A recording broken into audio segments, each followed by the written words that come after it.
আমরা অনেক সময় বাচ্চাদের হাতে টাকা দেই না, বাচ্চা নষ্ট হয়ে যাবে তাই। সাইকোলজিক্যালি একটি বিষয় হচ্ছে, আপনি যখন পারিবারিক কোনো একটা দায়িত্বে থাকবেন, ওই দায়িত্বে থাকা অবস্থায় আপনার হাতে যত টাকাই আসুক না কেন, আপনি কিন্তু নষ্ট হবেন না।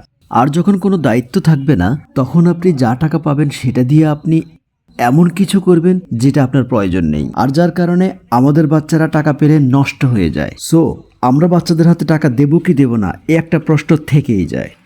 বর্তমান সময় চলতে গেলে আপনার বাচ্চার হাতে টাকা দিতে হবে এই জন্য সে যেন মানি ম্যানেজমেন্টটা শিখতে পারে।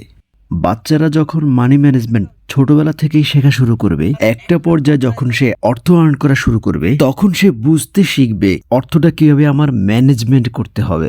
আপনার শিশু এই টাকা দিয়ে সে জমানো শিখবে। দ্বিতীয় হতে পারে, তাকে একটা প্ল্যান করে দিবেন যে 6 মাস বা 1 বছর তুমি টাকা জমানোর পরে আমরা এই জিনিসটা কিনবো। তাকে একটা ইন্টেনশনালি সাইকোলজিক্যালি তাকে আপনি স্বপ্ন দেখাবেন, টাকা দিয়ে আমরা এটা করব ওটা করব। তাকে যখন টাকা হাতে দিবেন, সে সঞ্চয় করা শিখবে ছোটবেলা থেকে এবং সে স্বপ্ন দেখা শিখবে। যদি তাকে আপনি সঞ্চয় এবং স্বপ্ন কিছুই দেখাতে না পারেন, তাহলে তার হাতে কখনোই টাকা দেবেন না।